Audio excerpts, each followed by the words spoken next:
السلام علیکم دوستو، دلچسپ سبق آموز واقعہ۔ ایک بادشاہ نے کسی بات پر خوش ہو کر ایک شخص کو یہ اختیار دیا کہ وہ سورج غروب ہونے تک جتنی زمین کا دائرہ مکمل کر لے گا وہ زمین اس کو الاٹ کر دی جائے گی، اور اگر وہ دائرہ مکمل نہ کر سکا اور سورج غروب ہو گیا تو اسے کچھ نہیں ملے گا۔ یہ سن کر وہ شخص چل پڑا۔ چلتے چلتے ظہر ہو گئی تو اسے خیال آیا کہ اب واپسی کا چکر شروع کر دینا چاہیے، مگر پھر لالچ نے غلبہ پا لیا اور سوچا کہ تھوڑا سا اور آگے سے چکر کاٹ لوں۔ پھر واپسی کا خیال آیا تو سامنے کے خوبصورت پہاڑ کو دیکھ کر اس نے سوچا کہ اس کو بھی اپنی جاگیر میں شامل کر لینا چاہیے۔ الغرض واپسی کا سفر کافی دیر سے شروع کیا۔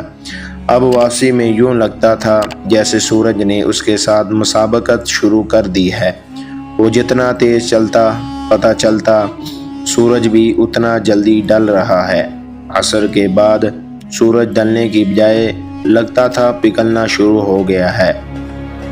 وہ شخص دوڑنا شروع ہو گیا کیونکہ اسے سب کچھ ہاتھ سے جاتا نظر آ رہا تھا۔ اب وہ اپنی لالچ کو کوس رہا تھا مگر بہت دیر ہو چکی تھی۔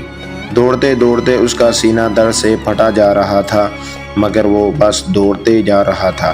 آخر سورج غروب ہوا تو وہ شخص اس طرح گرا کہ اس کا سر اس کے سٹارٹنگ پوائنٹ کو چھو رہا تھا اور پاؤں واپسی کے دائرے کو مکمل کر رہے تھے۔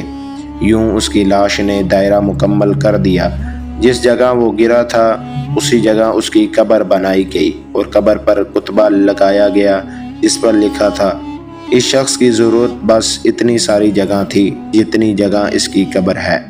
اللہ پاک نے بھی اسی طرف اشارہ کیا ہے: والعصر ان الانسان لفی خسر۔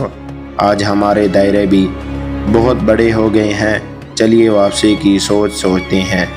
اللہ پاک ہمیں موت سے پہلے موت کی تیاری کی توفیق نصیب فرمائے اور خاتمہ بالخیر فرمائے، آمین۔